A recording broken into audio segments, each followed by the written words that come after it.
Alors, la nutrition bactérienne, comme on l'avait vu donc, lorsqu'on a parlé de l'histoire de la microbiologie, alors nous allons commencer par une introduction déjà. Comme je viens de vous le dire, donc, la nutrition bactérienne a été une étape très importante. En fait, donc, la culture, la mise en culture, la mise en culture des micro-organismes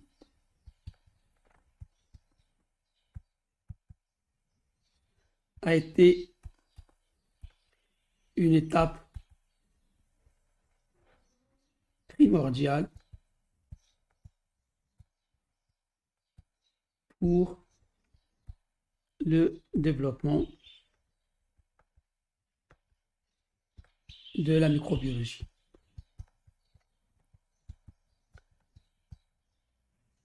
Parce que ça a permis donc de pouvoir séparer les micro-organismes, de pouvoir les multiplier pour avoir une quantité assez importante, donc pour pouvoir les observer, pour pouvoir étudier leurs propriétés.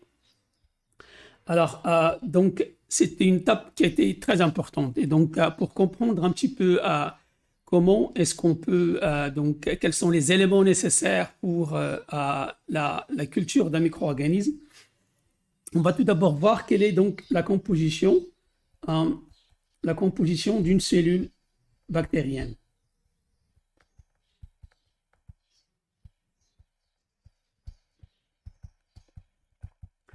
Alors, il est presque impossible de connaître exactement la composition d'une cellule bactérienne, même avec tout le développement qu'on a aujourd'hui. On ne peut pas connaître donc, la composition. Mais par contre, vous savez que donc, en fait, une cellule, elle contient donc des macromolécules.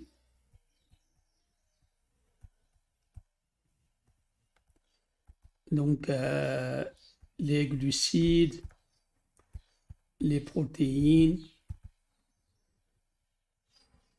et les lipides. Donc, si on fait la composition en éléments, donc on peut constater qu'il y a du carbone, il y a de l'hydrogène, il y a de l'oxygène, de l'azote. Ça, ce sont les éléments qui sont majoritaires. Donc, ce sont des éléments qui sont majoritaires, mais il y a aussi des éléments minoritaires. Donc, par exemple, le calcium, le magnésium, par exemple, le soufre, le phosphore. Ce sont des éléments donc, qui sont, on en a besoin, mais à des quantités, donc éléments dont on a besoin.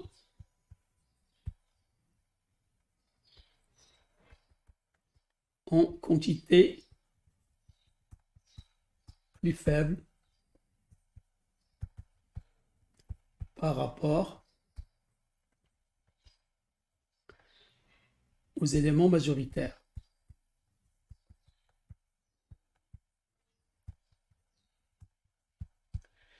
Et en plus, donc, il y a une troisième catégorie, c'est ce qu'on appelle les éléments traces ou bien les éléments traces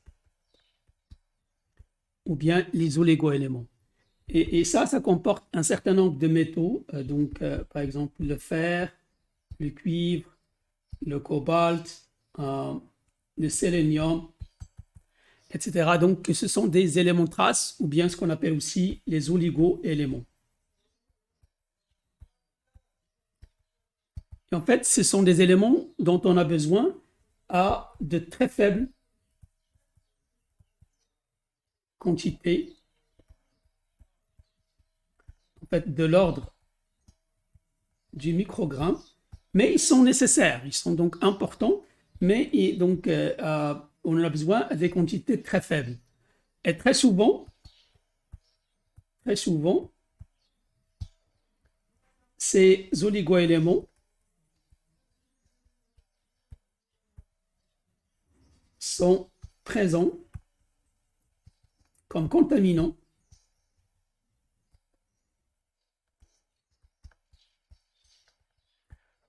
dans l'eau ou bien donc avec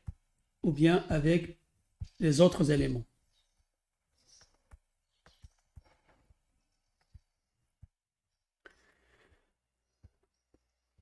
Donc voilà donc un petit peu très schématiquement la composition d'une cellule d'une cellule bactérienne. Mais donc en dehors de cette composition, donc il y a ce qui se dégage de ce que je viens de signaler, donc ce qu'on peut dégager à partir de cette composition, c'est qu'il y a des macronutriments et des micronutriments. Nutriments, pardon, pas nutriments, et des micronutriments.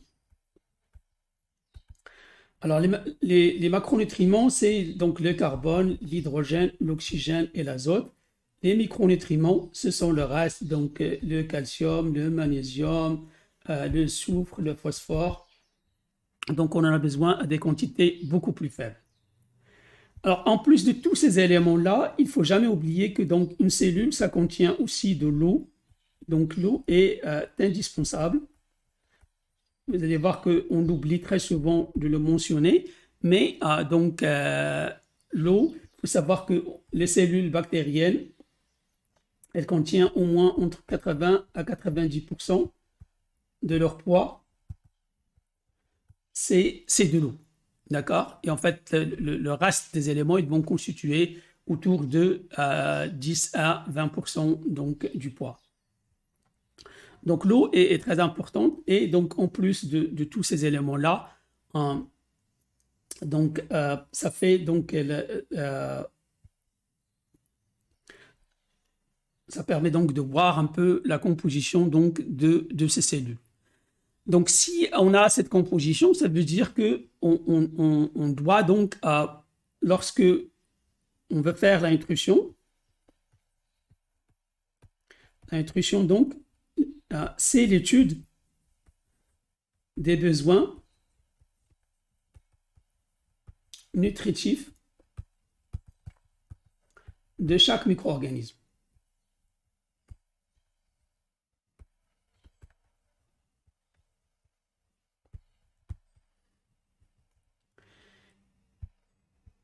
Il y a plusieurs manières d'approcher donc l'étude des besoins nutritifs. Mais on va donc voir quels sont les besoins nutritifs indispensables. Donc les besoins nutritifs, peut-être pas indispensables, mais qu'on trouve. Donc si on peut les classer de telle manière qu'on va les rechercher pour chaque micro-organisme. Alors ces besoins nutritifs, donc pour tous les micro-organismes, il faut donc une source d'énergie. Il faut une source d'énergie. Il faut une source de carbone, puisque donc on doit faire de la matière organique, donc il faut que ça contienne des carbones. Il faut une source d'azote. Donc pratiquement, ces trois premiers couvrent donc les micronutriments, les besoins en micronutriments. Et puis après, il y a les sels minéraux. Et là, donc, on a par exemple le calcium, le magnésium. On peut avoir des sulfates, ou donc on peut avoir donc du phosphore,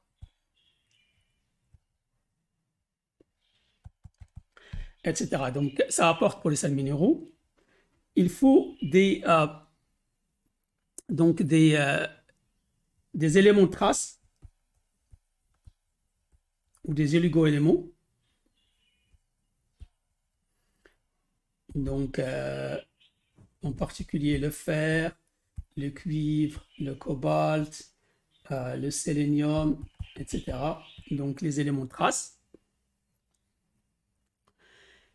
Et puis, de temps à autre, on a besoin aussi donc d'éléments organiques, un élément organique que le micro-organisme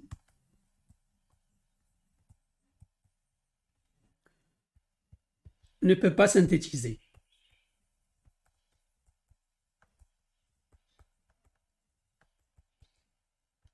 C'est ce qu'on appelle les facteurs de croissance.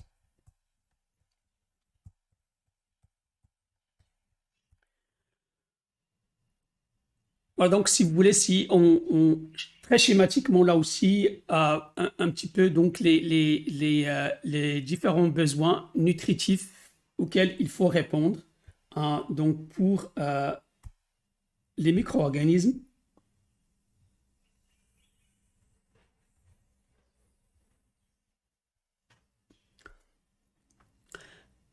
donc une source d'énergie, une source de carbone, une source d'azote, des sels minéraux, des éléments de trace et des éléments organiques.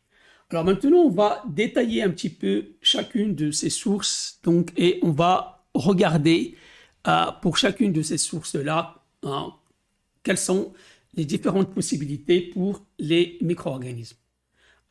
Il y a bien sûr, donc, et on va commencer par peut-être des choses qui sont qu'on va donc qui sont très générales pour tous les micro-organismes. Et on va commencer donc en premier avec les éléments de trace qui sont généraux pratiquement pour les éléments de trace qui sont généraux pour tous les micro-organismes. On parlera aussi donc des sels minéraux qui sont pratiquement donc qui sont à peu près les mêmes pour les différents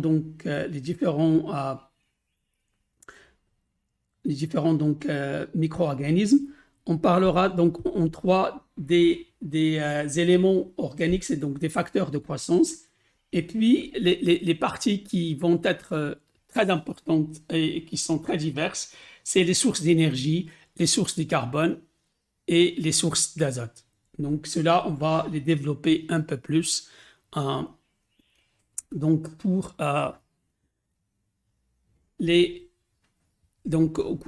ce cours. Alors donc si on regarde les éléments de trace,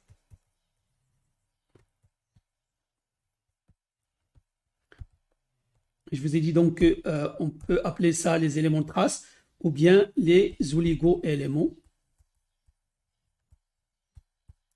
Ce sont généralement des métaux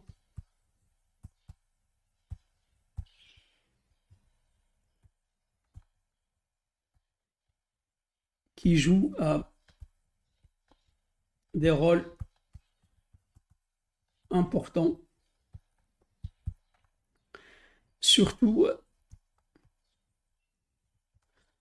comme cofacteurs d'enzymes.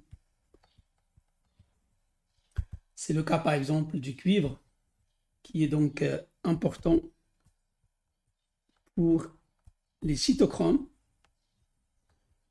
Alors les cytochromes, ce sont donc des enzymes qui interviennent au niveau donc de la respiration, donc au niveau de l'oxydation donc cellulaire, de la respiration, le cuivre. Le cobalt, par exemple, est un élément qui est très important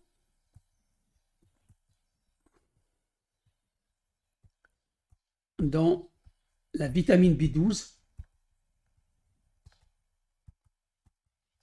qui est la cyanocobalamine, no-cobalamine.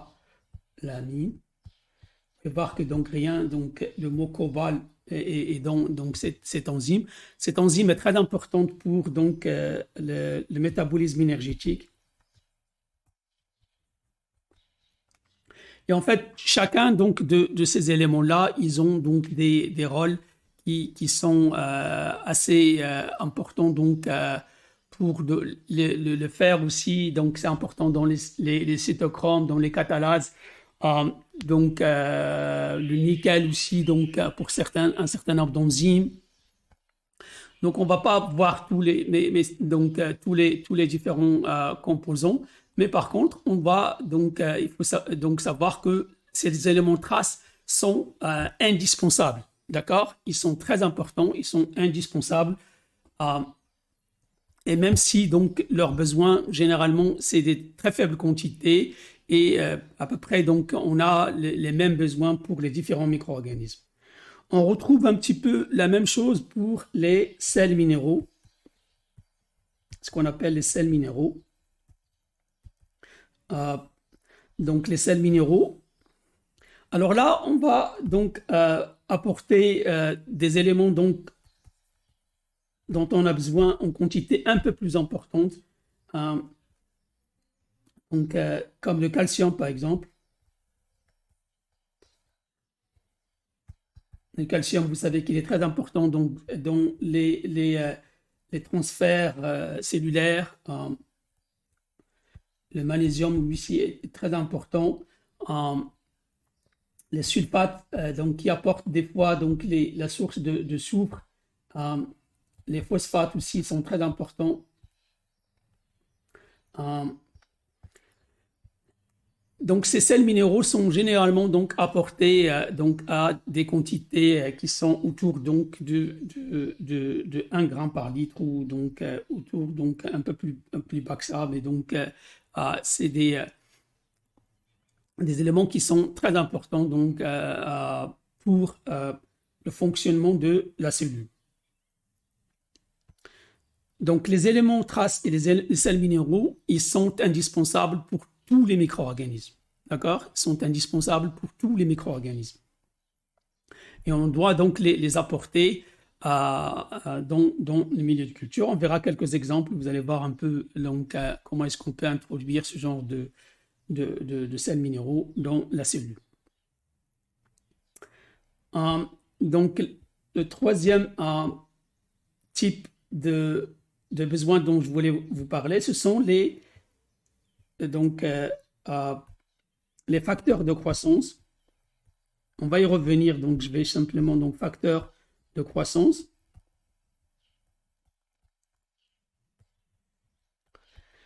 Alors les facteurs de croissance, comme je l'ai dit en haut, ce sont des molécules organiques, bien des composés organiques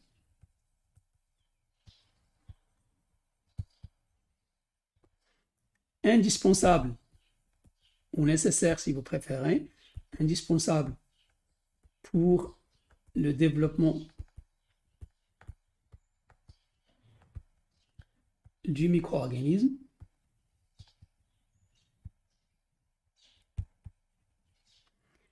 Mais il est incapable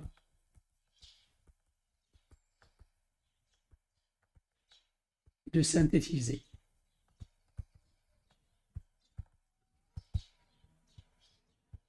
Donc, il faut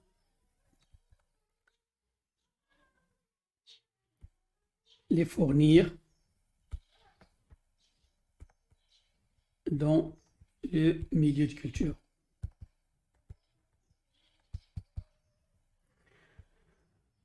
Alors, exemple de facteurs de croissance, en fait, tous les acides aminés, donc les acides aminés,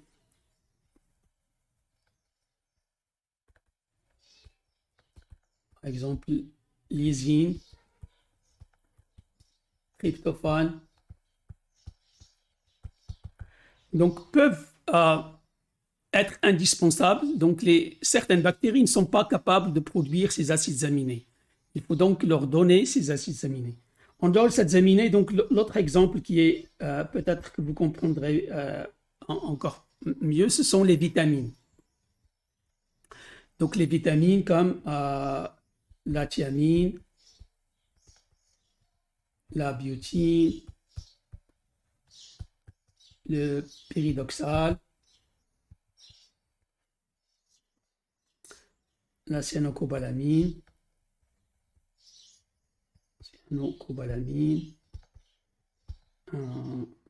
l'acide folique,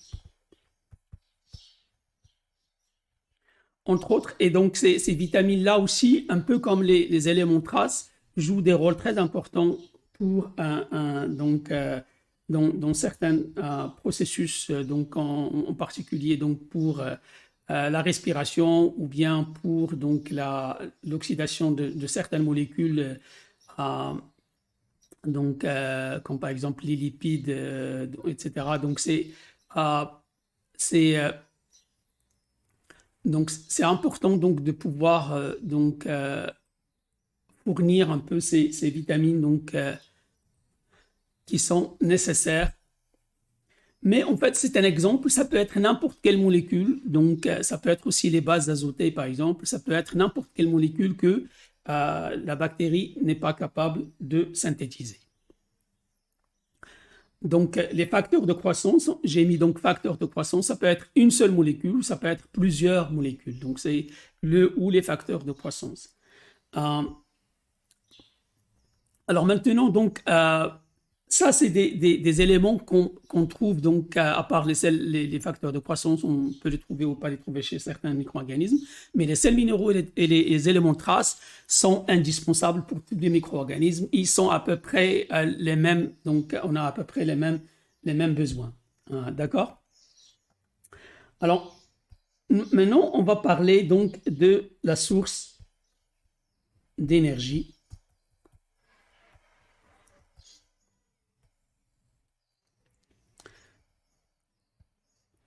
Donc, la source d'énergie, comment est-ce que les bactéries synthétisent, donc développent l'énergie? Bon, il faut savoir que donc, dans la cellule, l'énergie est stockée sous quelle forme? Elle est stockée sous la forme d'ATP, mais c'est aussi un certain nombre de produits. On va donc voir quelques-uns, donc le NADH par exemple, ou le FADH, ou certaines molécules qui deviennent phosphorylées, donc qui peuvent donc stocker l'énergie et la cellule peut les utiliser. Donc, mais bon, donc l'ATP c'est vraiment donc la méthode de stockage ou la molécule de stockage donc universelle pour les cellules, qu'elles soient bactériennes ou autres. Alors, donc, pour produire donc cet ATP, quelles sont les possibilités? Alors, il y a plusieurs possibilités. Donc, il y a plusieurs possibilités. Et on va donc simplement, aujourd'hui, donc on va simplement énumérer quelques donc, sources donc, d'énergie. Et puis, comment est-ce qu'on appelle, donc comment est-ce qu'on qualifie ces besoins? Et donc, dans la deuxième partie, donc, dans la deuxième partie du secours, on verra quelques exemples donc, de sources d'énergie. Alors, donc, pour pouvoir faire la synthèse de l'énergie, de quoi est-ce qu'on a besoin? Donc, ça dépend de la source d'énergie. Donc, et en fait, il y a deux grands types de sources d'énergie. Il y a la lumière et il y a l'énergie chimique.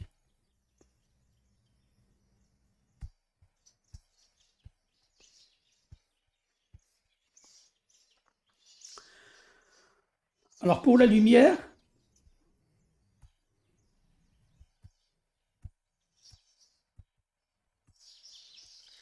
elle peut être donc utilisée chez les micro-organismes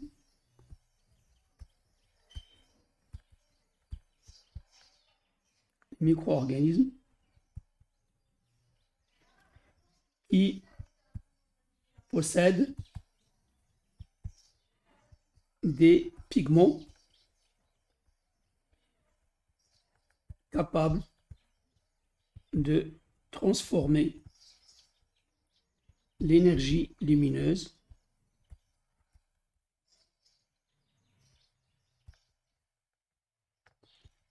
en ATP, bien sûr, en énergie chimique.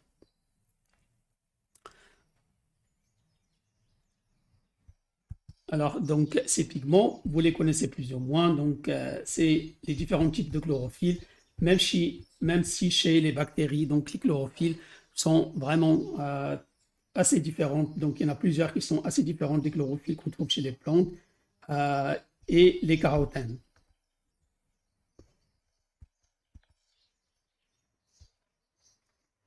Et donc, ça existe, c'est les micro-organismes phototrophes.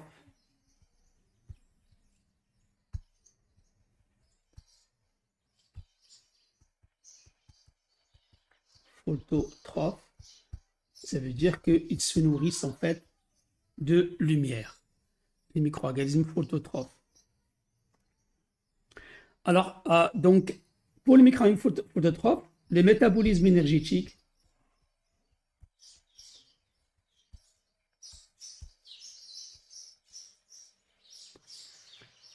que vous connaissez assez bien, c'est la photosynthèse.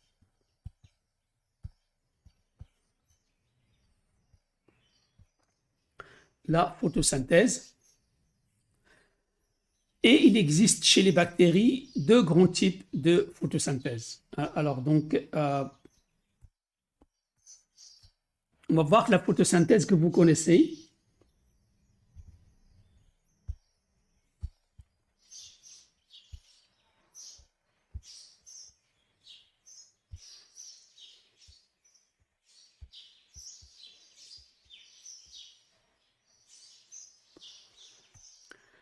La photosynthèse que vous connaissez, c'est la photosynthèse qui produit de l'oxygène, en plus de l'énergie, bien sûr.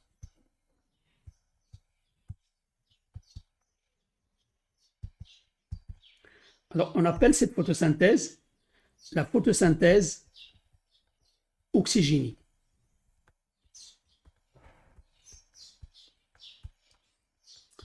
La photosynthèse oxygénique. Oxygène, donc ça génère de l'oxygène. C'est celle que vous connaissez, c'est celle qu'on a donc semblable, donc un peu semblable donc à celle observée chez les plantes.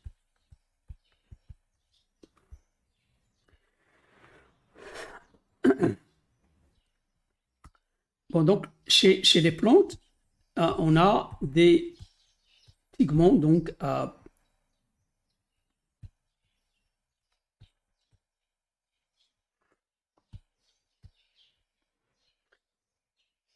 la même manière, on a donc des pigments chez les bactéries aussi. Donc, c'est des pigments qui, qui fixent la lumière.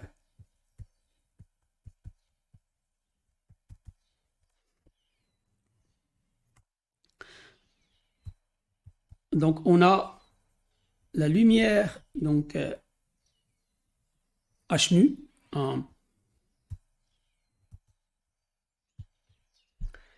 qui va donc exciter ces pigments.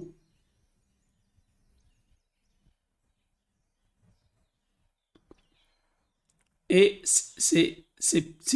donc, cette excitation va aboutir donc au déplacement d'un électron. Déplacement d'un électron. Donc,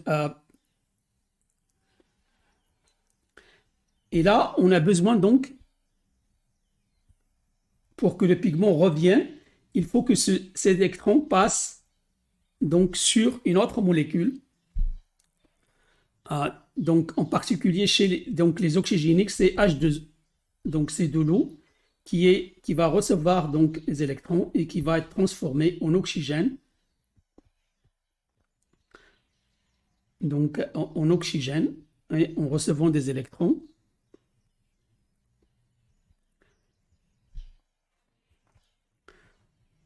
donc 2H plus oxygène. Donc, il reçoit les électrons. Donc, donc ici, l'eau, c'est le donneur d'hydrogène et d'électrons. Et en fait, cette réaction va permettre donc la synthèse de l'ATP. Donc, on synthétise donc de l'énergie. Donc, pour la lumière, on a besoin bien sûr de la lumière. À l'obscurité, ça ne peut pas avoir lieu. Donc, on a besoin donc de lumière. Donc, on a besoin de la lumière. Et on a besoin d'un donneur d'hydrogène et d'électrons, qui est ici, dans ces cas-là, c'est l'eau. D'accord? Donc, ça, c'est important de comprendre. Donc, pour la photosynthèse oxygénique, on a donc besoin de la lumière et d'un donneur d'hydrogène et d'électrons qui est ici l'eau. Alors, l'autre photosynthèse qui n'existe pas chez les plantes et qui existe chez les bactéries, c'est la photosynthèse anoxygénique.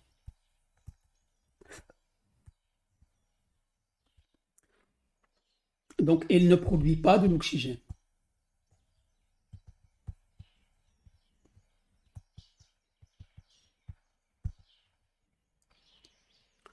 Il ne produit pas de l'oxygène. Alors attention, vous allez avoir des notions après donc d'aérobie, d'anaérobie.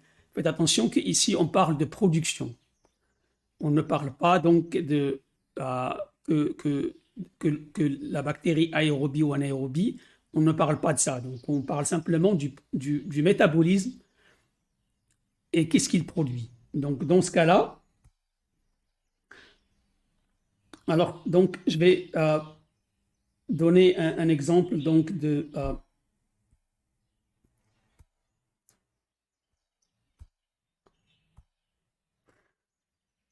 donc on va par exemple prendre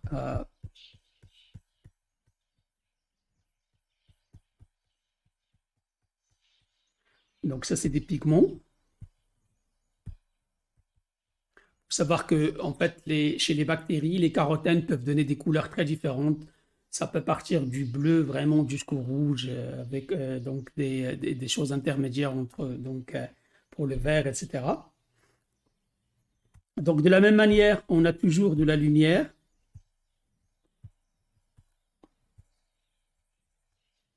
C'est la source d'énergie. On a donc toujours ici donc excitation d'un électron et on a besoin donc d'un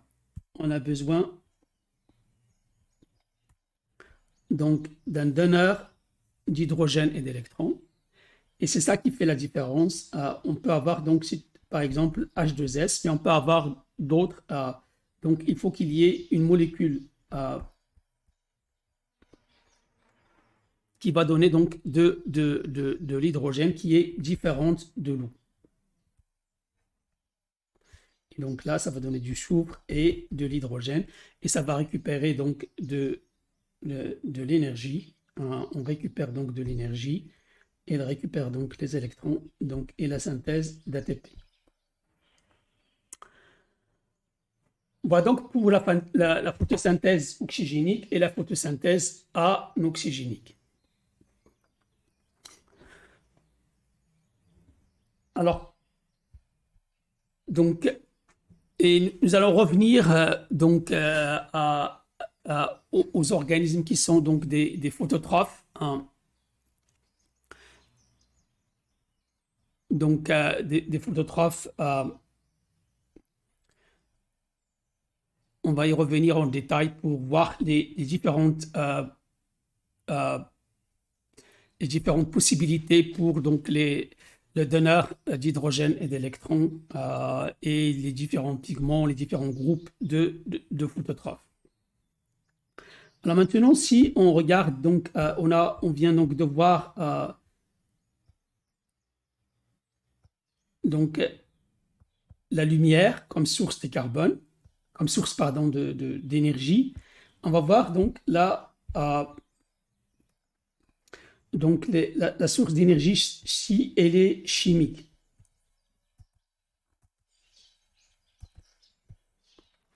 Alors pour donc pouvoir faire la synthèse donc à partir d'une molécule chimique, ça se fait par donc des réactions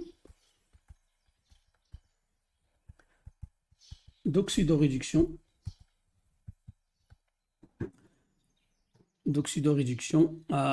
donc qui utilisent des intermédiaires cellulaires. En tout cas, donc, on prend une molécule qui est réduite, parce que donc les molécules réduites, c'est les molécules qui contiennent de l'énergie, donc riches en énergie. Et on va l'oxyder et on va récupérer bien sûr donc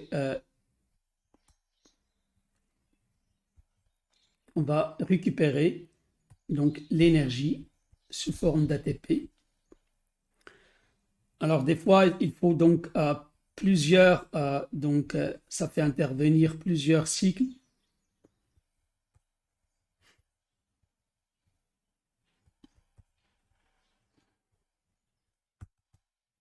Donc c'est des réactions d'oxydoréduction successives. Alors pour que ce système fonctionne, il faut qu'on commence par donc une molécule du début, mais il faut aussi qu'on arrive, en arrivant ici, qu'il y ait une molécule donc qui puisse récupérer donc les électrons. Donc ici, on a un transfert d'électrons par donc les réactions. En fait, c'est d'électrons et des protons aussi. Des électrons et des protons. Et donc, on a besoin donc d'une molécule finale ici qui va accepter donc qui va donc être un accepteur final d'électrons et de protons. Donc ici, au début, on a besoin d'un donneur.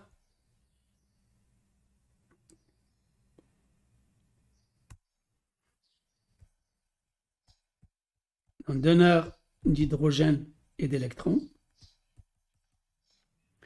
Et ici, on a besoin d'un accepteur final, donc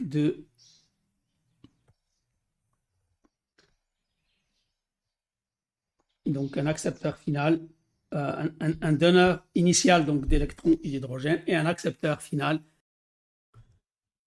Alors les chimiotropes, et donc on a là aussi, comme pour la photosynthèse, plusieurs métabolismes énergétiques. Alors pour les chimiotropes, il y a trois autres, pardon, donc trois autres métabolismes énergétiques.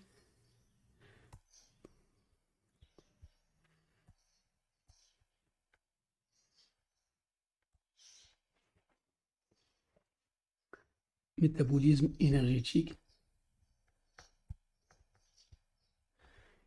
Alors, il y a, donc on commencera par celui que vous connaissez peut-être le mieux, c'est la respiration aérobie.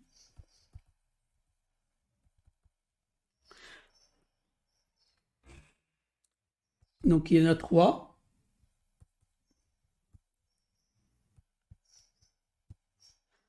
Donc, la respiration aérobie. Alors, la respiration aérobie, c'est donc, on commence par donc donc dans la respiration aérobie,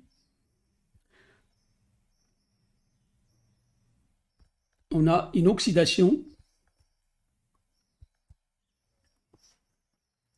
Donc, une oxydation qui fait intervenir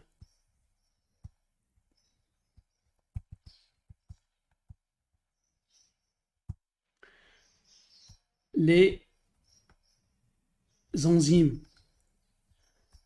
de la chaîne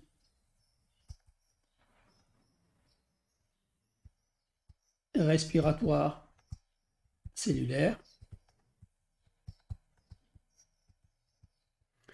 avec l'oxygène comme accepteur final. Alors, je ne vais pas revenir là-dessus, donc c'est des choses que vous avez vues en biochimie. Donc là, on fait l'intervention du FAD, donc des cytochromes, jusqu'à ce qu'on arrive donc à l'oxygène. Donc la respiration, l'accepteur final, c'est essentiellement donc l'oxygène. L'oxygène, c'est l'accepteur final. Alors, on a une respiration qui est anaérobie.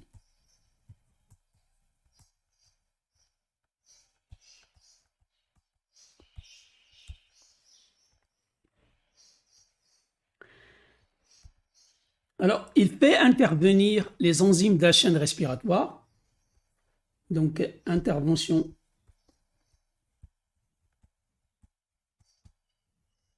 de la chaîne respiratoire cellulaire.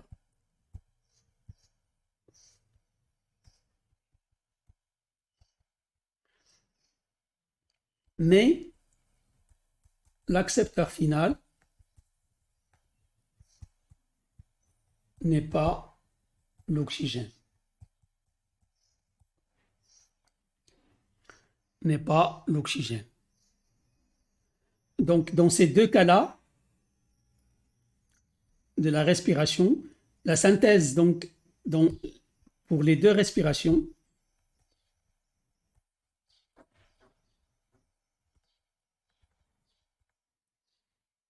de respiration, métabolisme respiratoire, on a synthèse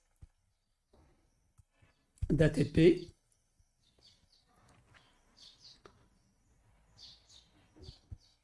par l'ATPase qui est donc localisée sur les membranes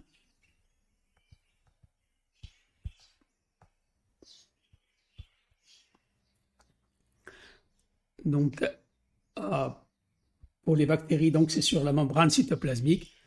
Donc ici, on n'a pas donc une phosphorylation directe du substrat, mais on a donc une oxydation qui se fait au niveau des membranes. Et donc la synthèse de l'ATP est donc réalisée donc par le processus de Mitchell.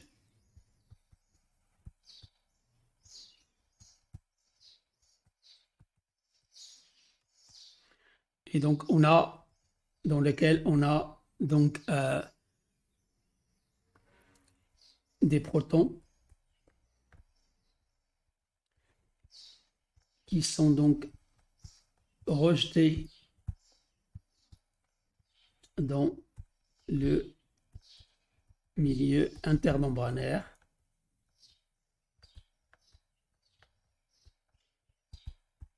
pour permettre la synthèse de l'ATP.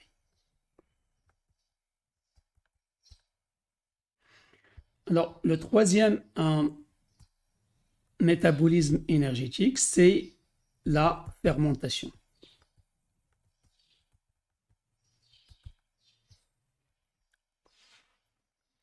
C'est la fermentation. Et donc, pour la respiration anaérobie, on reviendra donc, on donnera quelques exemples. Donc, on verra quelques exemples ici, par exemple, la respiration anaérobie.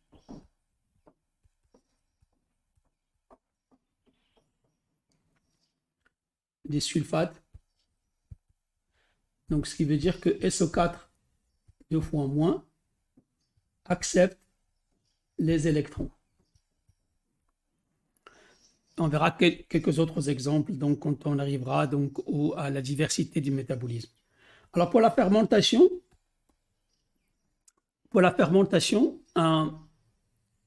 c'est un peu différent des deux autres. C'est une phosphorylation.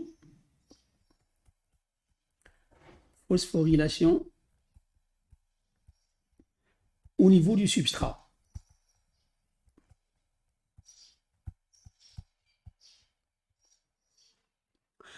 Ça veut dire que donc en fait, on n'a pas d'intervention des enzymes de la chaîne respiratoire.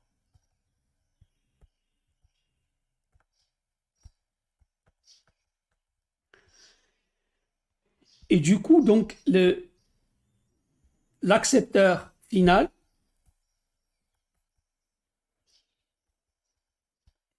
résulte de la transformation du donneur. Donc, on n'a pas besoin, comme dans le cas donc, de la respiration, d'un accepteur externe. Donc,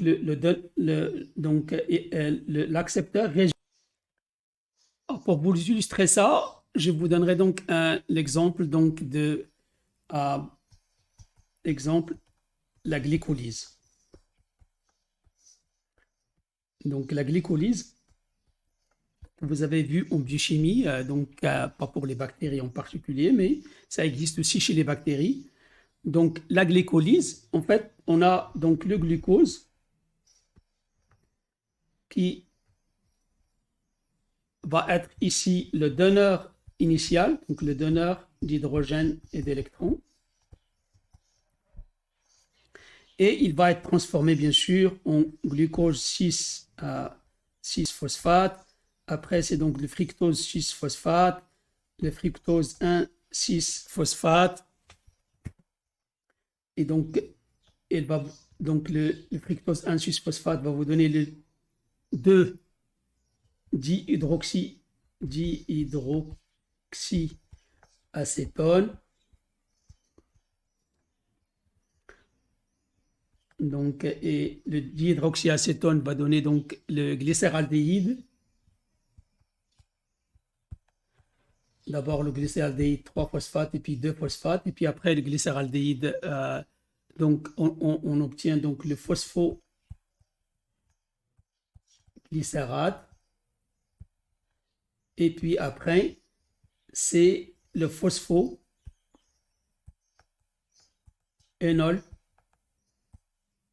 pyruvate. Et ce phosphoénol pyruvate, c'est celui qui va accepter donc ici les électrons et l'hydrogène pour être transformés en pyruvate.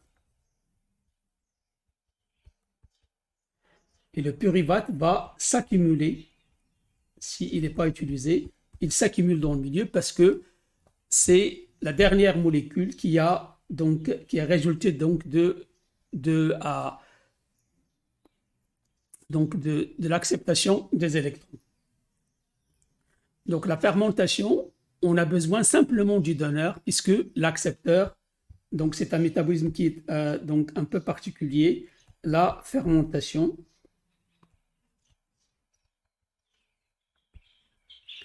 on a besoin que du donneur qui est organique et qui va donc générer l'accepteur. Donc la fermentation, c'est le métabolisme. On veut donner donc une définition, c'est le métabolisme énergétique qui produit de l'énergie par phosphorylation du substrat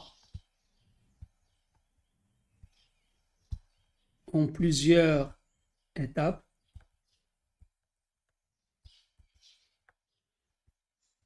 aboutissant à l'accumulation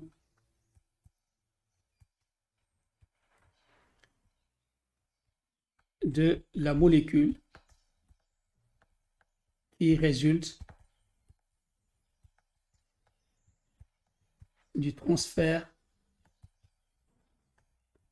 final des électrons sur un accepteur qui est donc endogène, c'est-à-dire qu'il est, comme on vient de le voir, donc le phosphoenol pyruvate, c'est celui qui reçoit les électrons, et le pyruvate, c'est en fait les résultats donc de ces derniers passages. Mais on va voir donc plusieurs exemples de la fermentation quand on arrivera donc à la diversité du métabolisme. Ça va s'éclaircir un peu plus. Pour l'instant, ce que je voulais que vous reteniez, c'est simplement que dans la fermentation, on n'a besoin que du donneur d'hydrogène et d'électrons qui est organique. L'accepteur, il est normalement synthétisé dans la cellule. Alors, en fait, donc, avec les sources d'énergie, en fonction des sources d'énergie,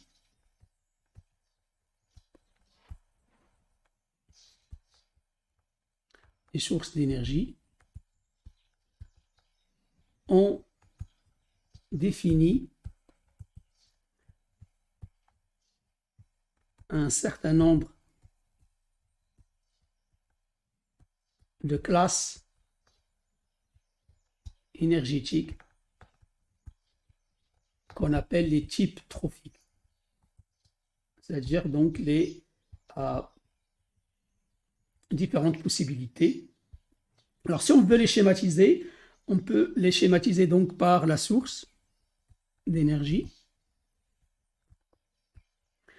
Donc, la source d'énergie, ça peut être donc la lumière ou bien elle est chimique.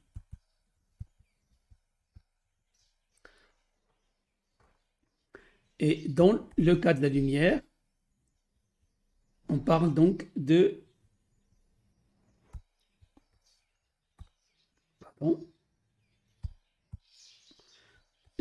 phototrophes. Les organismes qui donc utilisent la lumière comme source d'énergie, c'est des phototrophes. Ceux qui utilisent la chimio, donc l'énergie chimique, c'est des chimiotrophes. Et après, on regarde le donneur d'hydrogène et d'électrons. Soit il est minéral, soit il est organique. De la même manière, donc ici, soit il est minéral, soit il est organique. Alors, si il est minéral, on parle de photolithotrophe. Donc, en géologie, litho, ça veut dire minéral, organique, photo-organotrophe. Et de la même manière, on parle donc de chimiolithotrophe et de chimio-organotrophe.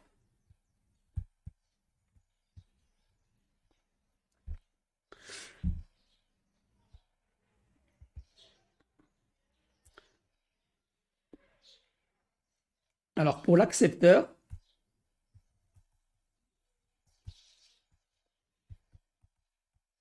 l'accepteur final d'hydrogène et d'électrons,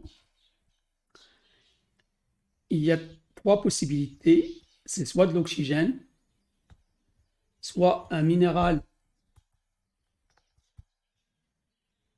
différent de l'oxygène, pour être plus exact, un produit chimique, donc oxygène.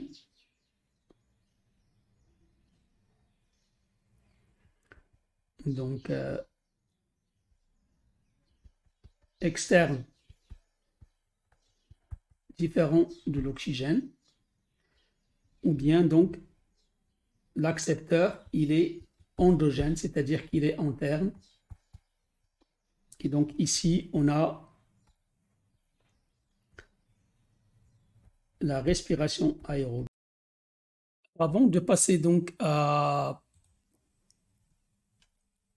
la source de carbone et de voir un peu quelles sont les possibilités pour la source de carbone et la source d'azote, je voudrais quand même qu'on rappelle un petit peu, on vient de parler de l'énergétique, et je voudrais qu'on rappelle, faire quelques rappels donc de bioénergétique.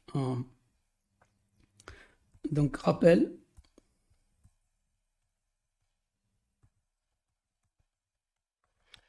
de bioénergétique.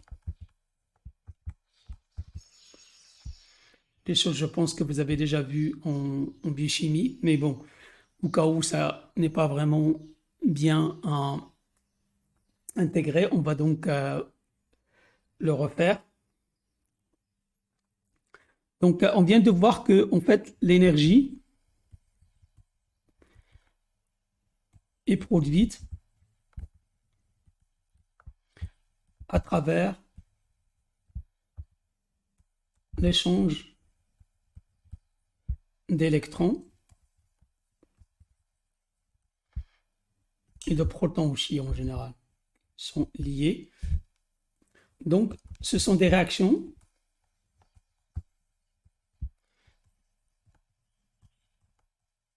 d'oxydoréduction.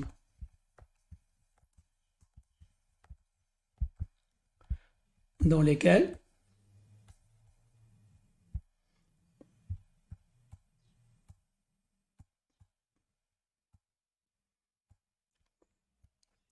donc des réactions d'oxydoréduction avec un donneur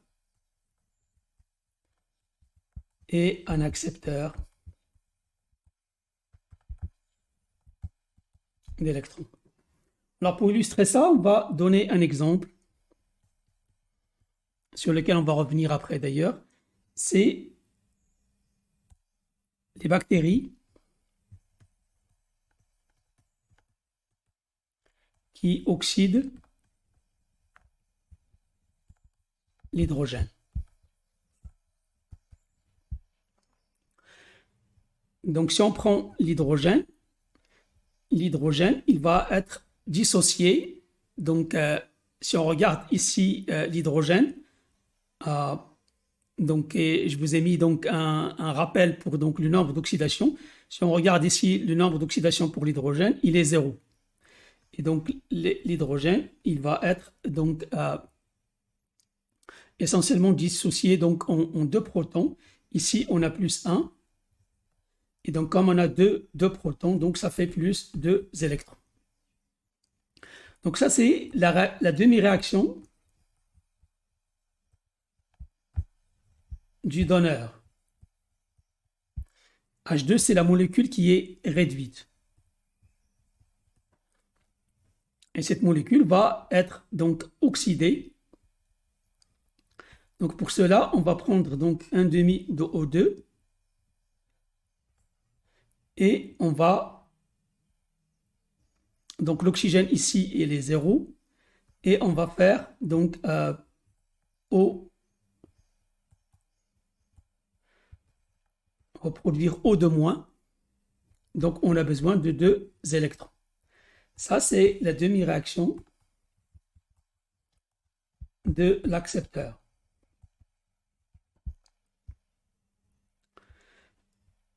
Et en fait, la somme de ces deux réactions, si on fait la somme de ces deux réactions, donc ça fait H2 plus un demi de O2. Les 2 électrons vont se simplifier. Et ça va donner 2H plus O2-. Et en fait, ça va réagir pour vous donner de l'eau. Donc ça, c'est la réaction totale. Et cette réaction, elle va vous permettre d'avoir un delta G de environ moins de 137 kJ.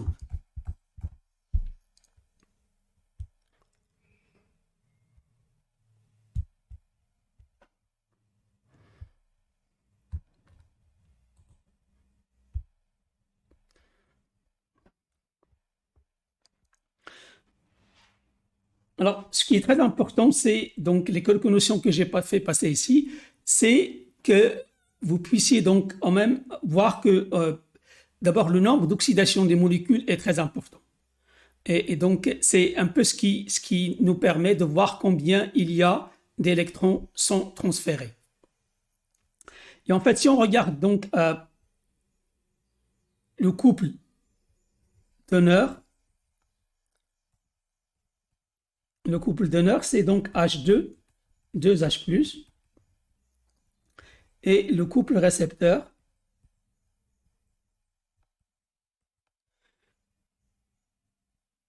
pardon, donc généralement, donc par référence, on met toujours donc la partie qui reçoit, donc ça fait 2H plus H2, et ici ça fait H2O, O2.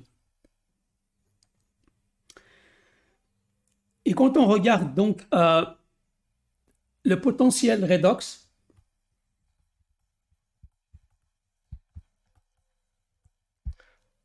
pour ces deux demi-réactions, on trouve que pour 2H plus à hydrogène, c'est est égal à moins 0,41 volts. Pour l'eau et l'oxygène, donc le potentiel redox qu'on note aussi E0, donc ça c'est delta G0, E0, donc O0 pour ça, ça fait plus 0,82 volts.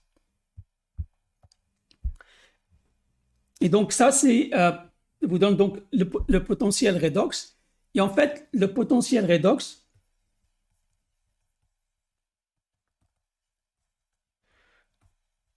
indique la quantité d'énergie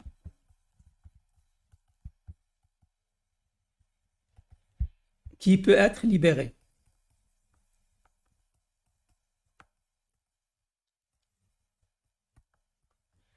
Plus il est négatif, plus la molécule ou le couple d'honneur va générer de l'énergie. Mais cela dépend du potentiel redox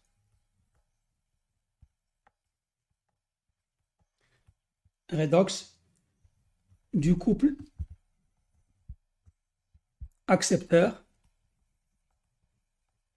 Et là, plus le couple accepteur, plus il est positif, plus il va donc donner plus d'énergie. Donc, idéalement, si vous avez si vous avez des couples, donc vous allez choisir un couple pour le donneur qui est très négatif, qui donne un potentiel donc très négatif, et un couple d'accepteurs qui est très positif. Et donc l'écart entre les deux va vous donner, donc c'est ce qui vous détermine l'énergie. Et en fait, on a une relation entre donc l'énergie de Gibbs,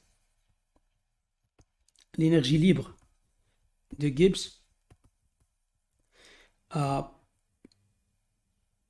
et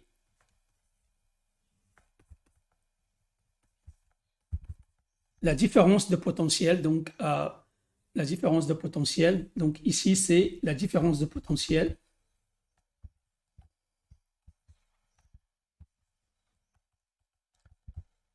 entre le donneur et l'accepteur.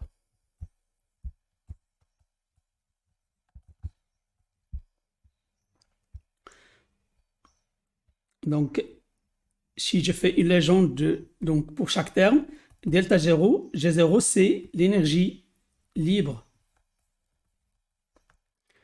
de Gibbs dans les conditions standards.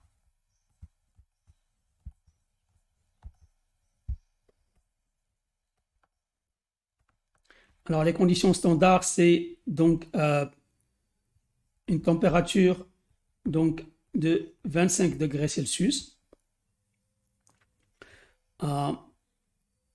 Donc, une pression égale 1 atmosphère, donc la pression à la surface, et une concentration de 1 molaire. Donc, ça veut dire que, en fait, on a, pour les différents composants de la réaction, on a 1 mol par litre pour tous les composants. Alors, N, c'est le nombre d'électrons transférés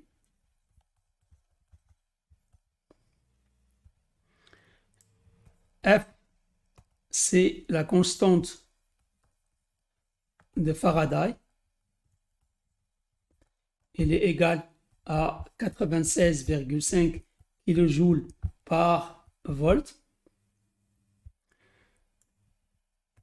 Et delta E0 est égal à E0 accepteur moins E0 donneur. Alors faites attention, donc il y a un signe.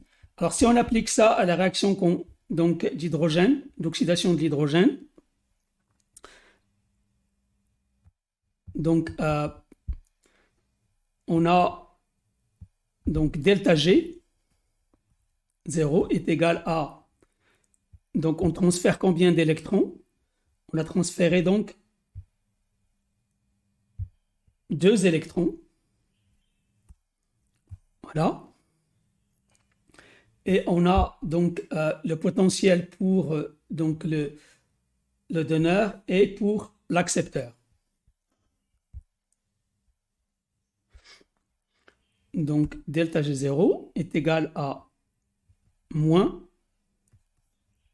donc ça fait 2 électrons qui multiplient 96,5 kJ par volt, qui multiplie, donc l'accepteur c'est 0,82 volts, moins 0,41 volts. Donc ce qui va faire plus. D'accord? Donc ça fait moins 2 qui multiplie 96,5 qui multiplie donc ça va devenir plus, ça fait donc 3 plus 12, ça fait donc 1,23. Et si vous calculez, ça vous donnera à peu près moins 237 kJ. Donc kJ par volt, et là par volt, donc les volts vont être simplifiés, et on aura donc un delta G0 de moins 237. Alors, il faut, donc ça c'est un rappel, il faut que vous puissiez faire ce genre d'analyse pour n'importe quelle molécule. On va le refaire autant qu'on peut et on fera quelques exercices donc pour vous aider un petit peu à vous familiariser avec cette notion donc de relation entre donc le niveau d'oxydation ou bien le niveau de réduction des molécules et l'énergie qu'ils peuvent libérer.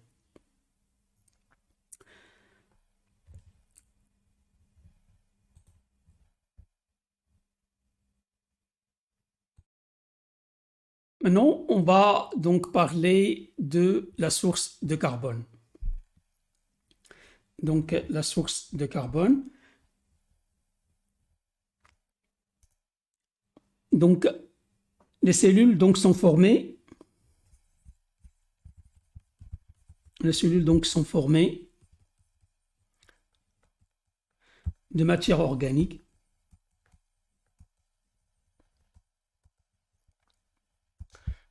Ils ont donc besoin, elles ont donc besoin de carbone. Alors pour le carbone, il y a plusieurs possibilités donc, pour la source de carbone. La source de carbone, la plus simple, c'est le CO2. Et le CO2, en fait, quand il est dans l'eau, ça peut être donc de l'acide carbonique, ça peut être des bicarbonates, ça peut être aussi des carbonates. Alors, toutes ces molécules, ce sont normalement, donc, si vous les voyez, généralement, donc, lorsqu'on vous présente un milieu de culture, des fois, ils sont sous forme de sel. C'est du carbone qui est minéral. Et puis, il y a, bien sûr, le carbone organique.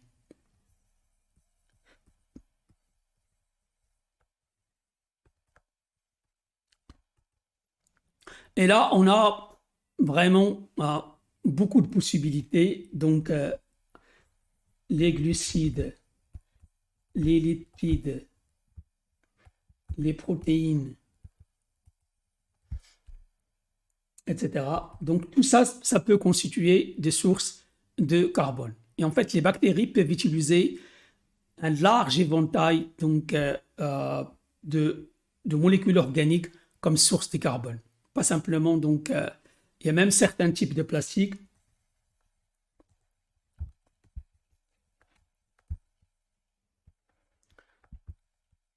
La cellulose, par exemple, etc. Donc, des molécules très complexes peuvent aussi servir comme source de carbone. Et la source de carbone aussi, ça peut être des acides aminés, ça peut être des vitamines, ça peut être n'importe quel donc, composant organique qu'on trouve soit dans les cellules que soit dans la nature. Alors, on va donc différencier donc pour la source de carbone. Donc,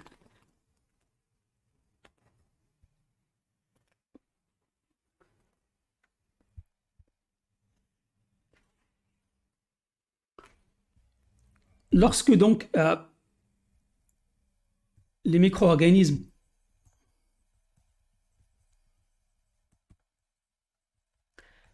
utilisent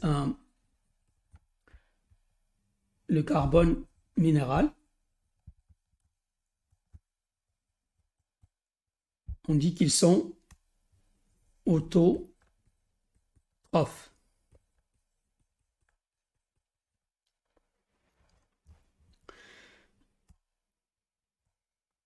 Lorsqu'ils ont besoin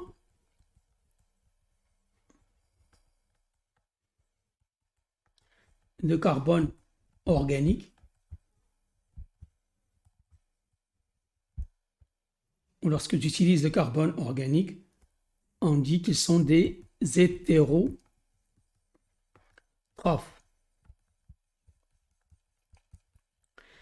Et à l'intérieur de ces hétérotrophes, on distingue deux types. On distingue les prototrophes et les auxotrophes.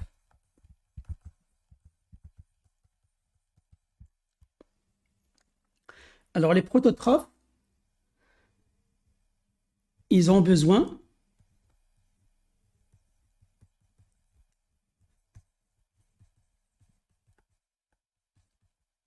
d'une seule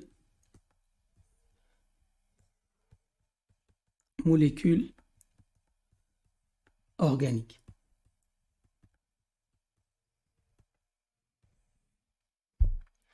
Par contre, les auxotrophes,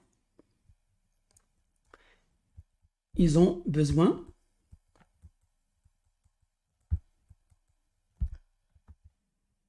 au moins de deux, donc au moins de deux molécules organiques.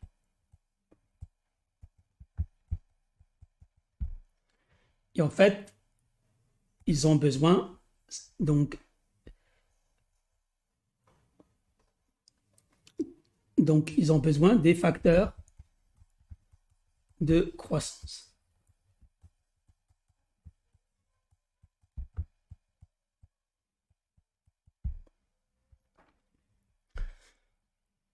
Bon, prenons par exemple les prototropes. Les prototropes, je crois par exemple un organisme autotrope, exemple, c'est par exemple Saccharomyces, c'est la levure boulangère, Saccharomyces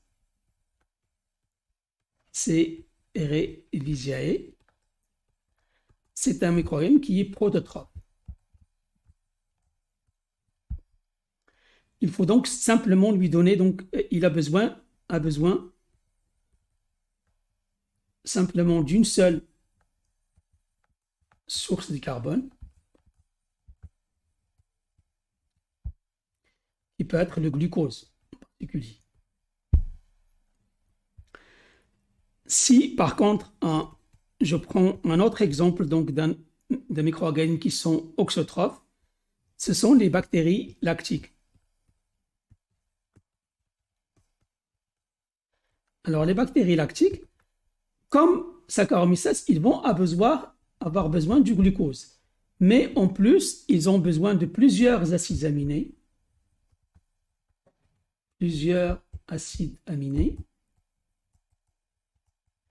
Et plusieurs vitamines.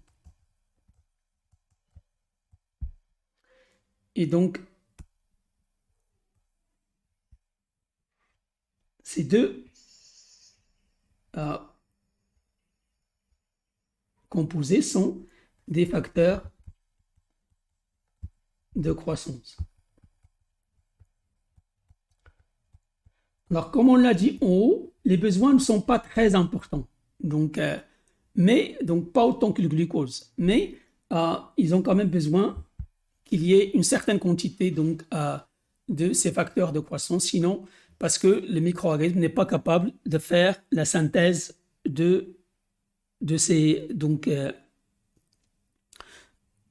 facteurs de croissance. Et en fait, on peut avoir, par exemple, on peut avoir des micro-organismes auxotrophes, par exemple, pour la lysine. Et dans ce cas-là, on parle donc d'auxotrophe lysine moins. Après avoir vu donc la source de carbone, nous allons voir donc les possibilités pour la source d'azote.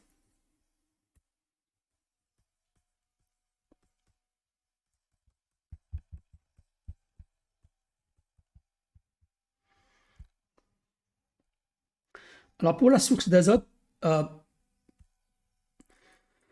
aussi il y a plusieurs possibilités. Donc d'abord il y a les sources d'azote minérales. Azote minéral ou bien les sources minérales.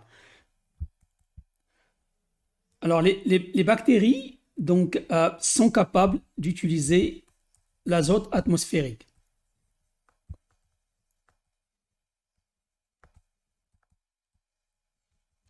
Il n'y en a pas beaucoup. Un exemple, c'est Azotobacter. Et les cyanobactéries, elles aussi, certaines sont capables de fixer l'azote atmosphérique. Il y a bien sûr les nitrates. Il y a l'ammoniac. La majorité, donc l'ammoniac, c'est pratiquement tous les micro-organismes sont capables d'utiliser. Tous les micro-organismes sont capables d'utiliser le nitrate, l'ammoniac. Nitrate aussi, même chose. On peut avoir ce sont essentiellement donc les trois. Bon, il y a aussi d'autres formes moins utilisées, mais bon, donc ceux-là sont peut-être les plus utilisés. Puis il y a les sources d'azote organique.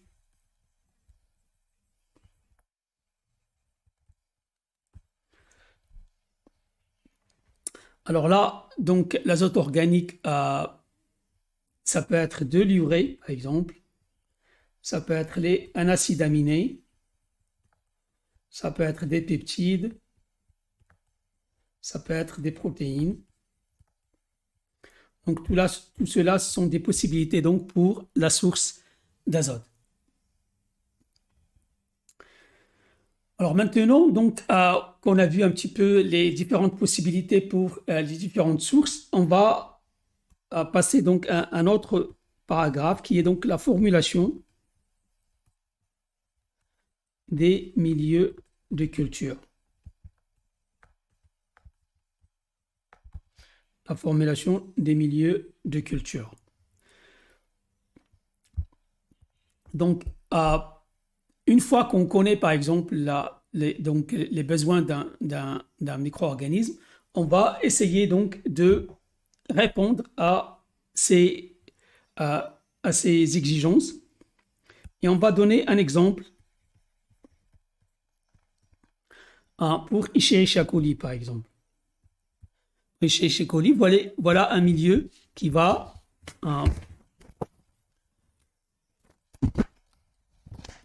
donc servir on va commencer avec l'eau distillée, 1 litre. Les éléments de trace. Donc là, c'est le fer, le cobalt, le cuivre, le manganèse, le zinc, le nickel,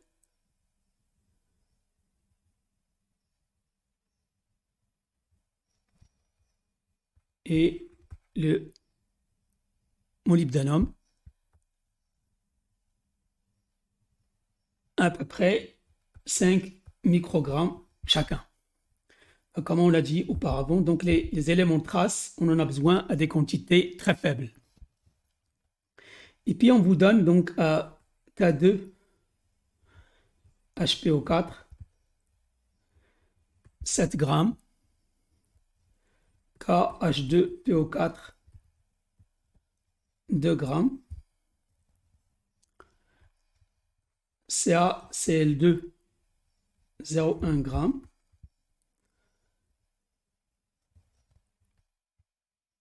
le glucose, 10 grammes,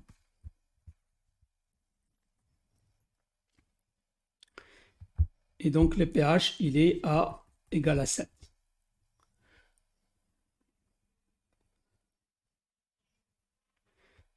Donc MgSO4, j'ai oublié donc de le mettre, c'est 0,1.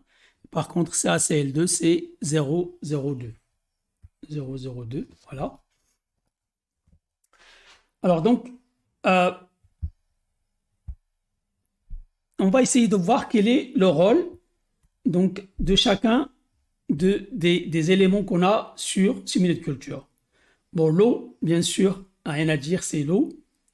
Les éléments de trace, donc on a dit qu'ils sont indispensables et on va les voir pour chacun des micro-organismes. Et donc, le glucose, qui est donc, vous pouvez voir que la quantité est très importante. Donc, le glucose, il va servir essentiellement comme source de carbone. C'est une source donc de carbone organique. Il n'y a qu'une seule molécule organique, c'est le glucose. Donc, ce micro-organisme est prototrophe.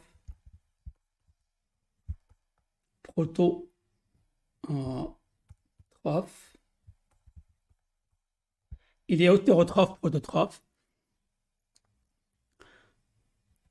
Alors, KH2PO4 et K2HPO4, ça c'est vraiment pour, donc ça donne du phosphore, c'est sûr, mais c'est surtout pour le pH. On va y revenir quand on fera la croissance. En fait, il forme une solution tampon pour avoir le pH. CaCl2, c'est des sels minéraux, donc qui donnent le calcium et le magnésium, les sulfates aussi.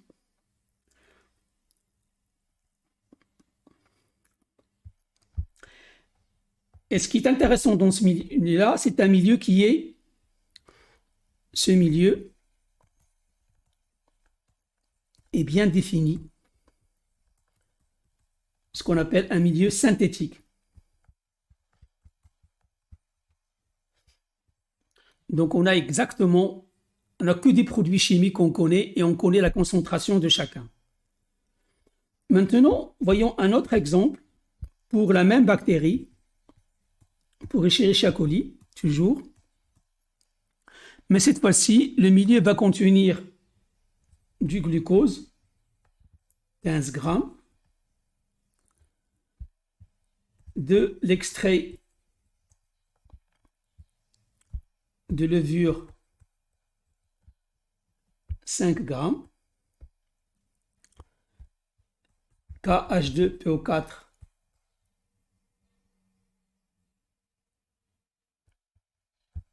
2 grammes, des peptones, 5 grammes, et puis de l'eau distillée, 1 litre. Et vous pouvez voir que là, on n'a pas rajouté les éléments de trace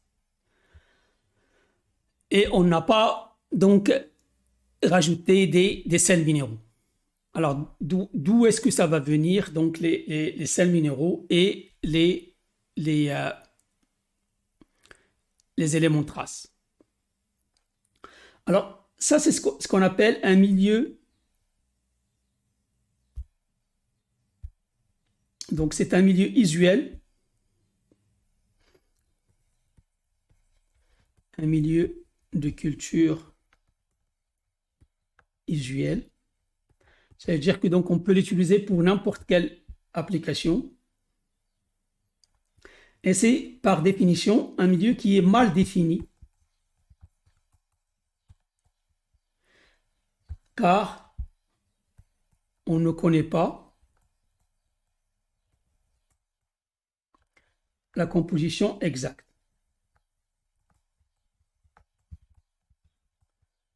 Comme tout à l'heure, on connaissait exactement combien il y a de grammes de calcium de chaque molécule, on connaissait. Ici, en fait, il y a 2 produits qu'on ne connaît pas. Ils sont l'extrait de levure.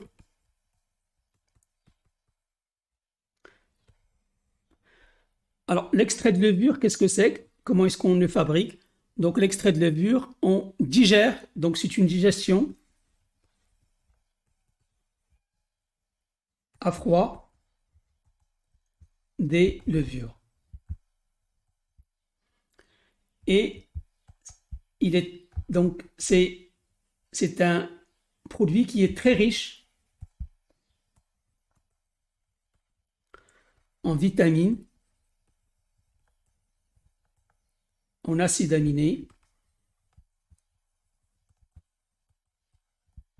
en général donc les facteurs de croissance. Les facteurs de croissance.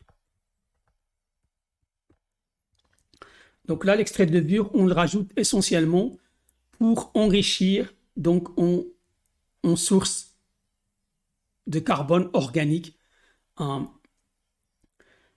L'autre produit qu'on a, ce sont les peptones. Alors les peptones, on fait de la digestion, c'est un produit donc de digestion enzymatique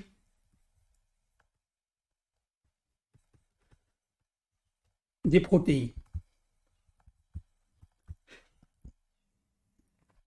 Et donc on peut utiliser la pepsine et ça donne donc des peptones.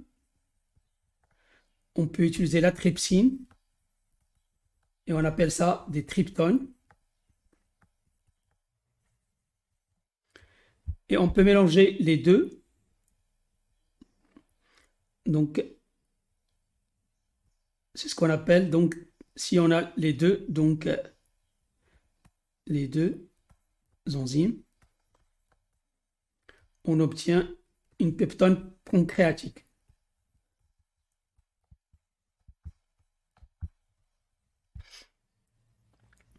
Les peptones, donc, sont riches en peptides. Donc, les tryptones sont assez riches en acides aminés. Et la combinaison donne vraiment quelque chose qui est très riche en acides aminés. Parce que ça permet donc de dégrader plus donc, les peptides. Et donc, les différentes peptones. Donc, ça va être essentiellement, là aussi, des facteurs de croissance en relation avec une source organique de l'azote. Voilà. Alors, à part l'extrait de levure et les peptones, il y a aussi ce qu'on appelle l'extrait de viande, que vous risquez de voir. Malgré que son nom, c'est l'extrait de viande, ce qu'on fait en fait, c'est que on laisse la viande se dégrader et on récupère l'eau de digestion. Et cette eau, c'est l'extrait de viande. Donc, c'est un extrait qui est très riche en sels minéraux et oligoéléments. Remplace un peu les oligoéléments et les sels minéraux. Il y a quand même quelques produits organiques, mais en quantité faible.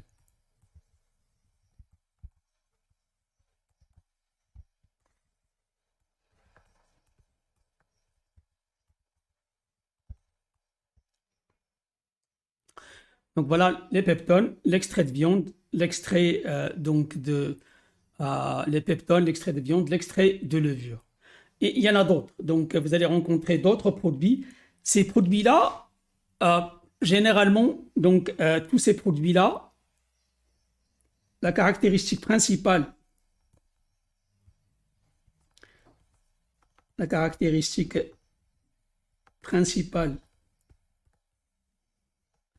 de ces produits, c'est on ne connaît pas la composition, on ne connaît pas la composition exacte. Mais on sait que, en général, ce que ça va apporter. C'est un peu difficile aussi d'avoir la même qualité de produit, même si donc, les fabricants sont maintenant très forts, ils essaient quand même de vous donner, mais ça reste toujours quelque chose qui est variable. Donc la composition de ces produits-là est variable. Donc c'est pour ça qu'on peut les utiliser, donc comme l'exemple qu'on a donné pour Escherichia coli. Donc on a dit que c'est un milieu qui est usuel, c'est-à-dire que c'est un milieu juste pour permettre la multiplication. Donc tout ce qu'on cherche ici, c'est permettre la multiplication des micro-organismes.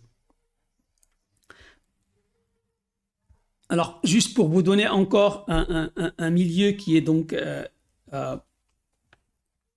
le milieu qu'on vient de voir là, donc le milieu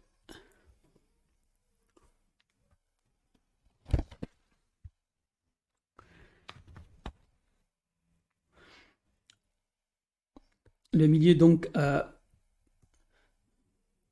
qu'on a ci-dessus,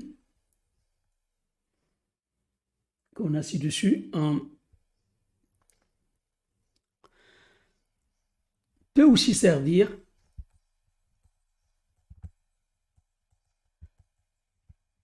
pour la culture de certaines bactéries lactiques, par exemple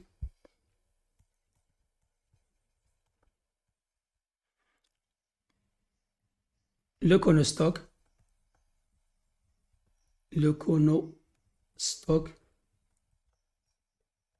Mesenthéroides. C'est une bactérie qu'on trouve dans le lben marocain. Le lben marocain. Ou bien si vous préférez donc le lait fermenté à froid, pas le yaourt, mais le lait fermenté à froid, donc qui est le lben. Et si on veut avoir un milieu synthétique pour le conostoc Mesenthéroides, vous allez voir que c'est un milieu qui est très complexe. Alors, donc, K2HPO4, 0,6 g, KH2PO4, 0,6 g,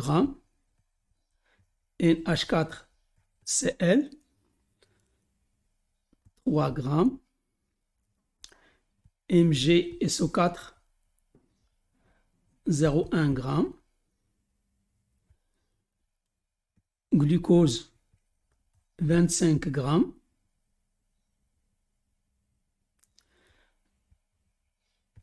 l'acétate de sodium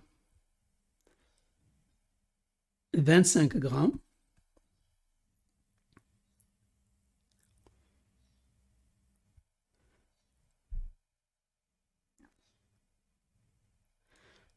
tous les acides aminés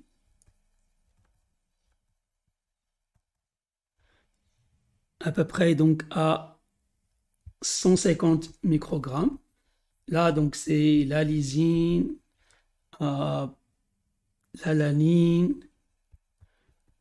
l'asparagine, donc exactement les acides aminés, donc avec le nom de chacun, etc. Il faut aussi mettre donc de l'adénine, de la guanine, de l'uracile et de la xanthine, donc pour les bases azotées. Il faut mettre aussi beaucoup de vitamines. La biotine, le folate ou l'acide folique, etc. Donc ici, à peu près 10 mg chacun.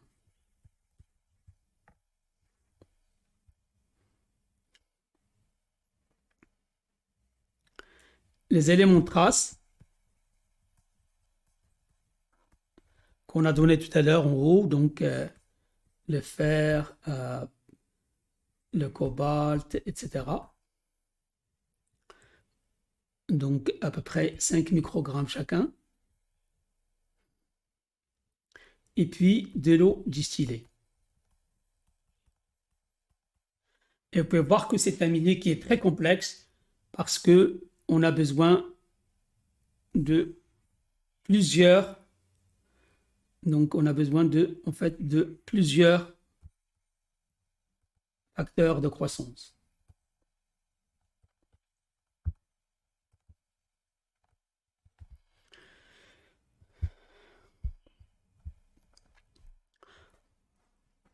Alors, à part donc ces milieux qu'on utilise donc pour la culture, donc généralement,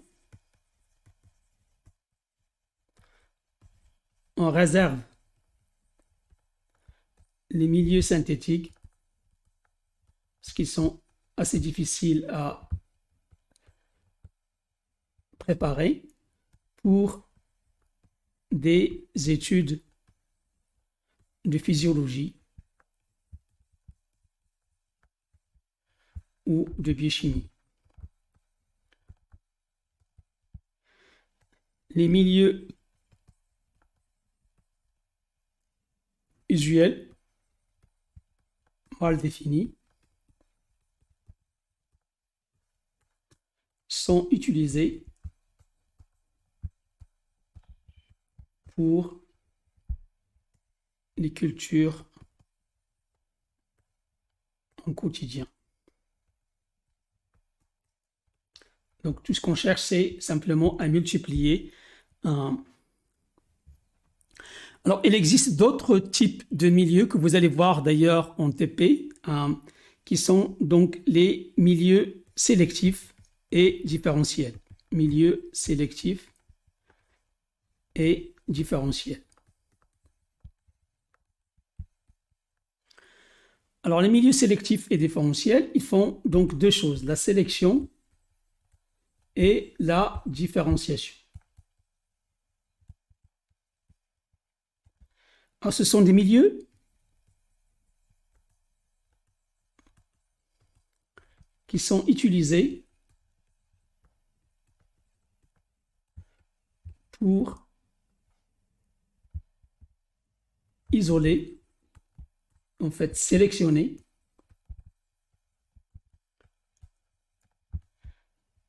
certains groupes ou bien espèces de bactéries. Cela est réalisé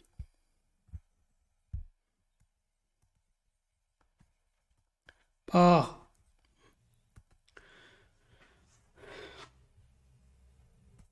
d'abord la sélection. Alors la sélection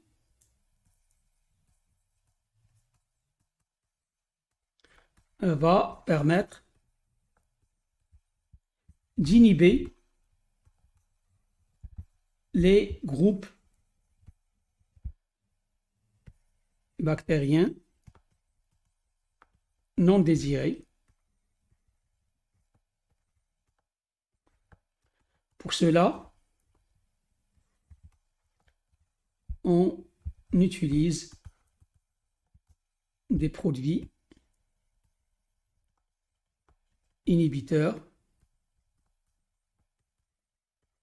L'exemple peut-être que le plus simple, c'est donc les antibiotiques, par exemple.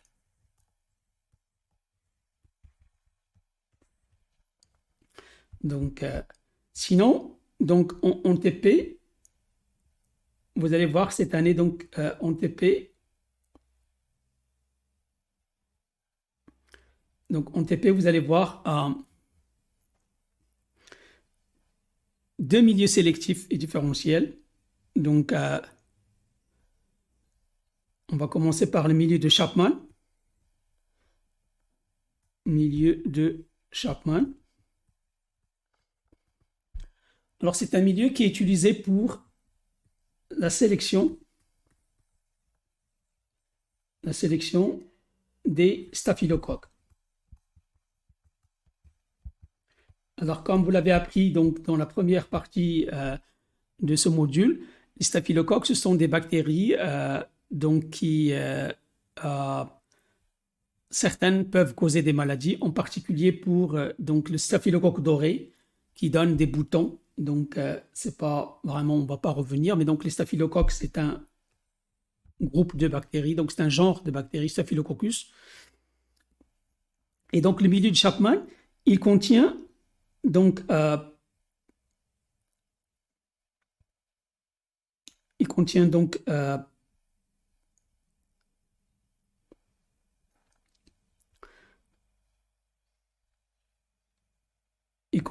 NaCl à 75 grammes par litre. C'est ça qui donc va inhibe les autres bactéries. Par contre, les staphylocoques sont résistants.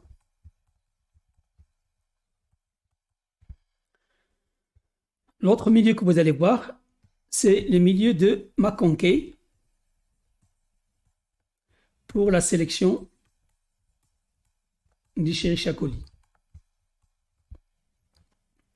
Et c'est un milieu qui contient le violet cristal et les sels biliaires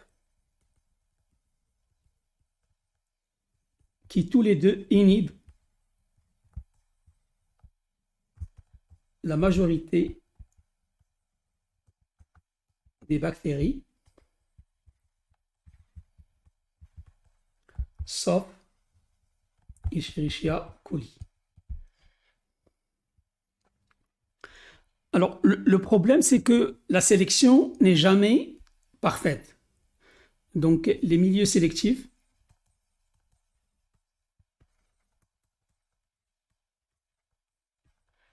ne sont pas parfaits.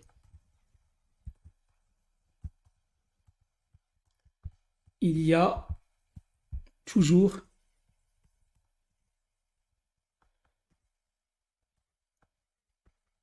quelques espèces bactériennes qui vont pouvoir résister aux produits sélectifs.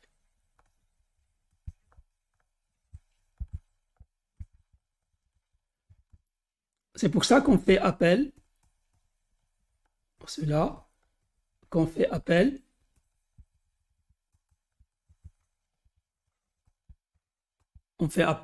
à la différenciation. La différenciation. Donc, un milieu différentiel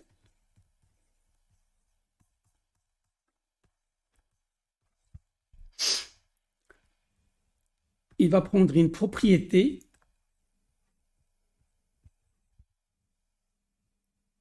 physiologique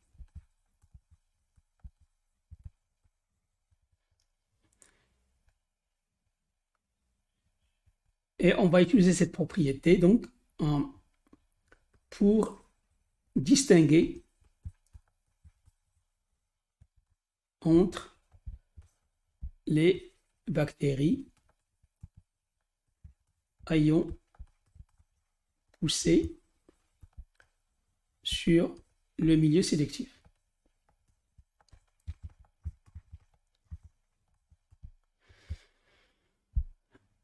Alors, exemple, donc si on reprend le milieu de Chapman,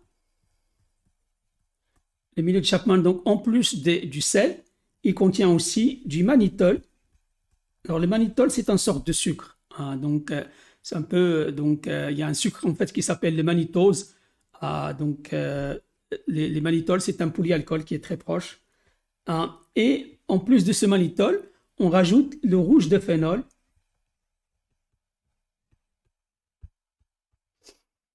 Le rouge de phénol, qui est un indicateur coloré qui est jaune, orange, rouge. Et donc pH 7, quand il est plus bas que pH 7, il devient jaune. Quand il est supérieur donc à 7, il devient rouge. Alors, les bactéries mannitol plus, comme les staphylocoques,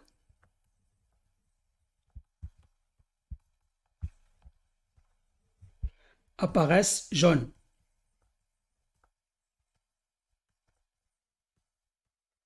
Pourquoi? En fait, la dégradation du mannitol libère des produits acides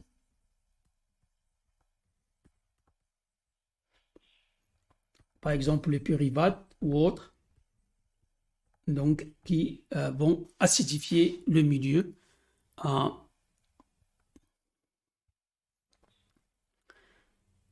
Et donc, ça permet la différenciation. Donc, si vous regardez sur la boîte, donc une bactérie qui va être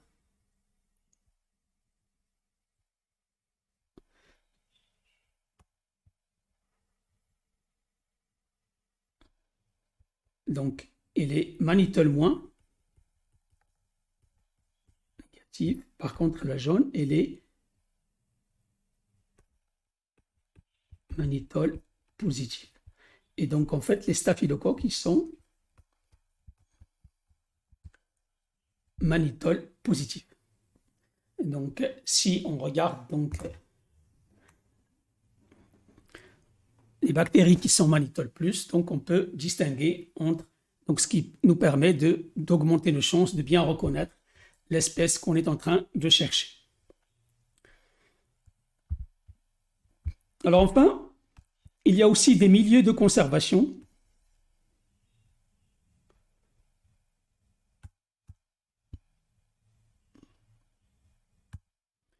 Donc, milieu de conservation.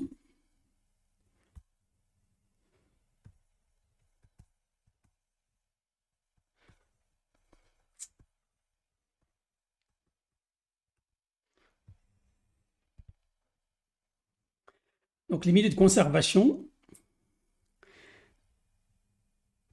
ce sont des milieux de culture qui contiennent tous les ingrédients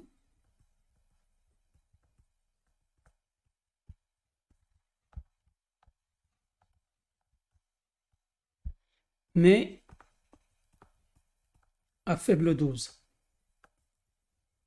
Donc, ce qu'on veut ici, c'est simplement que les bactéries ralentissent leur multiplication, donc ils ne se multiplient pas beaucoup, parce que s'ils se multiplient beaucoup, ils vont dégager des déchets, et donc ils risquent de s'auto-lyser simplement par les déchets qu'ils libèrent. Alors, une autre notion donc, que vous avez certainement donc, vue en première partie, mais je vais simplement la rappeler, c'est les milieux liquides et milieux solides, surtout les milieux solides. Alors, les milieux de culture solide sont très importants en microbiologie. Vous allez le voir en TP.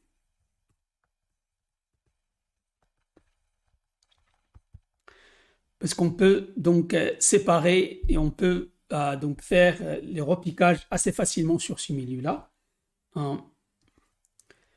Ce sont des milieux donc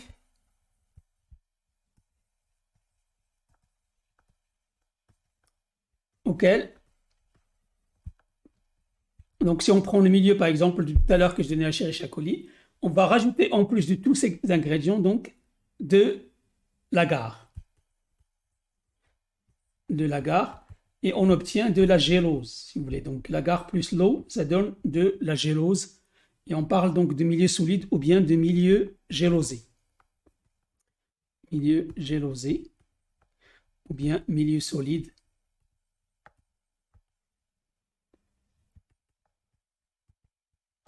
À l'agar.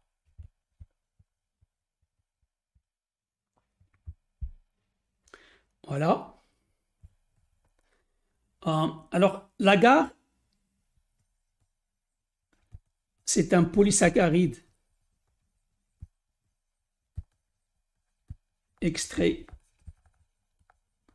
d'algues rouges marines.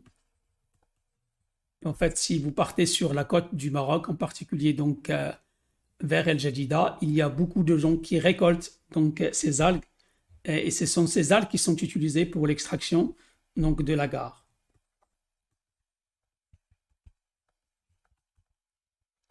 Alors l'agar aujourd'hui est utilisé aussi en alimentaire, donc c'est ce qui permet donc d'avoir donc certains gâteaux donc solides. Et en plus, l'agar, il n'est pas digestible. Donc, l'agar est un polysaccharide qui n'est pas dégradé par les intestins. Donc, ça passe sans qu'il y ait. Donc, alors, pour les bactéries, donc, l'agar aussi n'est pas dégradé. Donc, les bactéries ne sont pas capables de dégrader. Donc, la majorité, bon, il y a quelques-unes, mais la majorité des bactéries ne dégrade pas l'agar. Alors l'agar, donc quand on le mélange à l'eau, donc de l'agar plus de l'eau, Donc, si on le chauffe, donc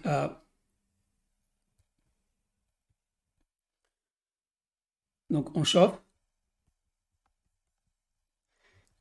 Donc, si on chauffe jusqu'à 100 degrés Celsius, l'agar devient soluble et liquide.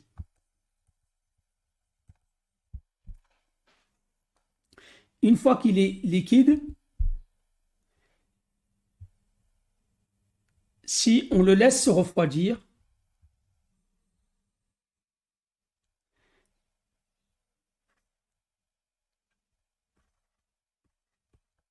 jusqu'à 45 degrés Celsius, il va rester toujours liquide. On dit qu'il est en surfusion. Parce que la température de fusion, c'est 100 degrés. Donc, il faut le chauffer à 100 degrés et il restera à 45 degrés. Alors, attention, il n'est pas liquide si vous le chauffez simple. S'il devient solide et vous le chauffez à 45 degrés, il ne deviendra pas liquide. Pour qu'il devienne liquide, il faut qu'il parte à 100 degrés. Une fois qu'il est à 100 degrés, il peut rester liquide jusqu'à 45 degrés. Après, ici, il devient, l'agar est solide.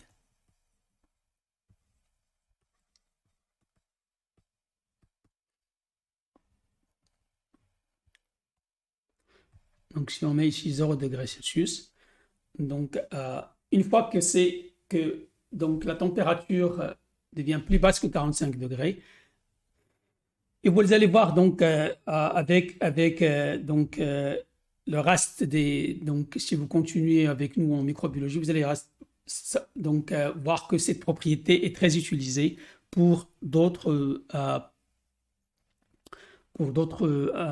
applications donc en microbiologie.